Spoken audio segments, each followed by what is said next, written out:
Hey everybody, it's Ryan from Pi Records, and I'm here with Marcy Mabry from the Viking Surfers. How are you? Good. How are you?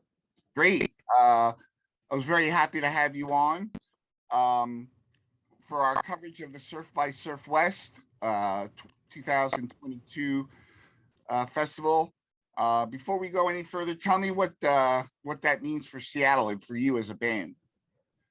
Well, Surf by Surfwest is really cool. It's a goes over the course of 2 days. There's a lot of surf bands in Seattle. It's a pretty cool surf scene, even though we don't do too much surfing in Seattle. But Tom Head and Tian, they've been organizing it.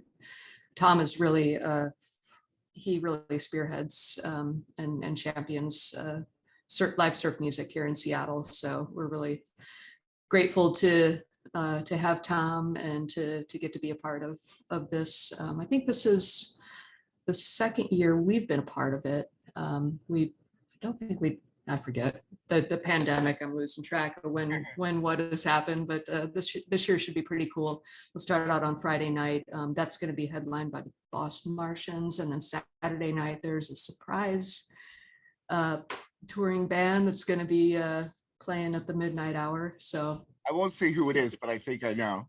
Yeah, it's supposed to be super secret right now, but it's going to be pretty great. So it's going to be a fun party. Awesome. You got a lot of great bands, and you have some from out of town like She-Verb. Have you talked to them yet? Have not. No, looking forward to meeting them. They are a great bunch, and they're on a California tour right now, and I think they're on their way up to you guys. Yeah, it's going to be awesome to see them, hear them. So for next, let's talk about the Seattle scene. You got a lot of great bands out there. Yeah, Seattle's very cool with the there's so many great live music venues. Daryl's is one of my favorite places to play. It's one of the coolest dive bars. So there's a really great variety of sizes of venues that attract a lot of different bands for different crowds. Yeah, it's pretty cool. Is that and it's coming back now. We're really, live music is really coming back. We're starting to come out of the pandemic, and it's really great to get that energy back.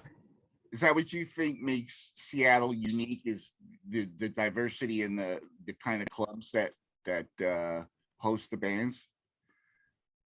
Yeah, it's like, some towns they might have a few classic rock cover bands or something, or some towns will just have like really big venues, but Seattle is really, really diverse and supportive of the scene. So hopefully it keeps up. There has been a lot of changes to Seattle with all the tech companies coming in, and we've had to fight to keep some venues from being bought out and turned into condos.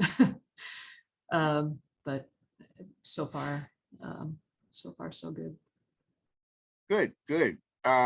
So I want to talk about your 2018 release. I listened to it, and of course it's aggressive sounding to me, and I loved it. And I saw that you did Holiday in Cambodia, and I'm surprised most surf bands don't cover Dead Kennedys. It's really fun. So I think part of our sound comes from the fact that I was not really into surf music. This band is really Paul's concept. He's really into surf music, and I'm more of a hard rock drummer.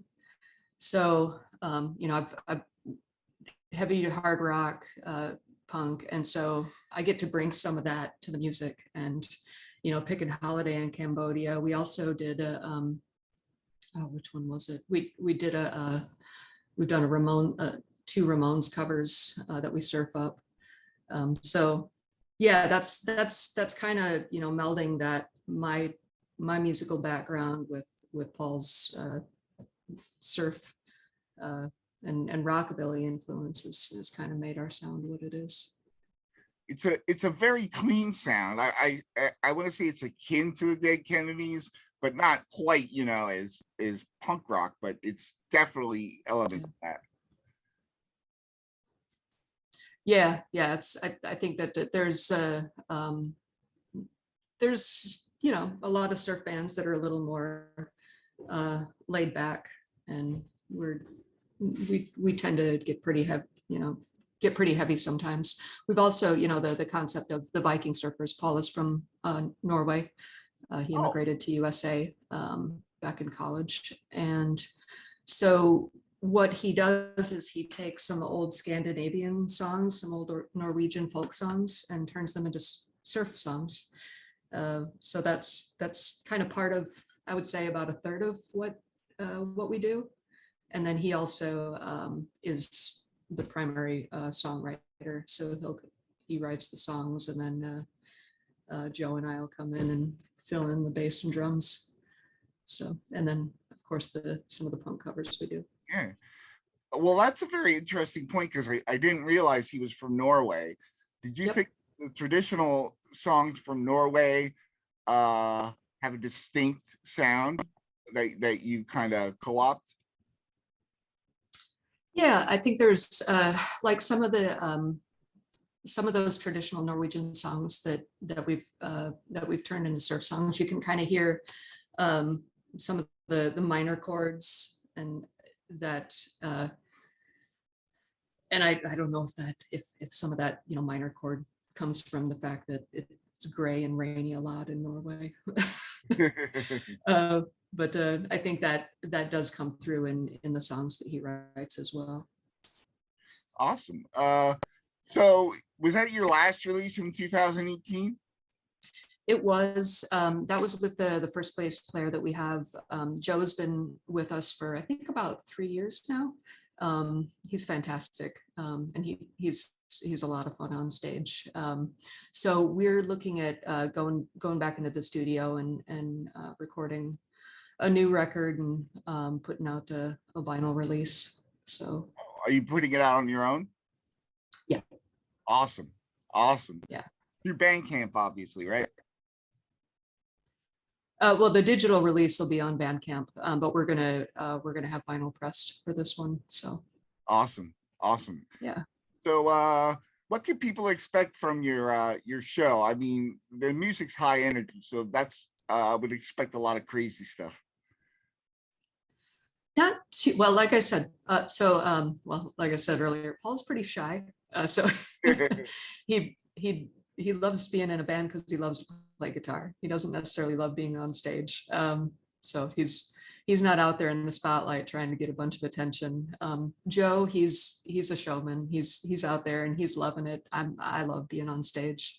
I think we're definitely a lot more high energy than we are in rehearsal, just because I think Joe and I we feed off of that adrenaline of being live in front of people. So yeah, it's going to be the Surf by Surfwest Festival is going to be a really good high energy show. Awesome. It's rare that I get to speak one-on-one with a drummer, so I'm going to pose a question to you. Do you think you're inspired in part by female drummers, because there's not a lot of female drummers in surf? No, I'll tell you where my inspiration came from. I taught myself how to play drums when I think I was like 21, 22 years old, by playing along to Guns N' Roses' Appetite for Destruction. So that I just played that cassette through headphones over and over and over on my first little cheapo drum set, and that ended up, and I was into the 80s butt rock. I'll admit it, coming up in 70s classic hard rock. So that's the music that inspired me. I wouldn't say there's a particular drummer that's inspired me, but just growing up in small town in Illinois with that kind of black t-shirt hard rock heavy metal crowd is what inspired my drumming. Very cool. And then I get now Paul makes me play surf beats, so I play them heavy. Nice. Well, is there anything else you'd like to add that I might have forgot about? I want to make sure that anything you want to talk about gets covered. No, I'm just excited for this upcoming show. Excited that we're getting to play more shows now. Excited that we're going to be going in the studio and putting out vinyl, and looking forward to seeing everybody next weekend already, isn't it? The festival. Yeah, crazy. Yeah. This summer there's so much great stuff going on. Are you guys venturing outside of Seattle, or are you pretty much staying in town? We have, it's been tough with trying to arrange any travel lately. So that's not something that we've talked about in a few years. So we've got invitations to come over to Europe and play. But that just hasn't been possible lately. So we'll see what comes up on the horizon. Okay, okay.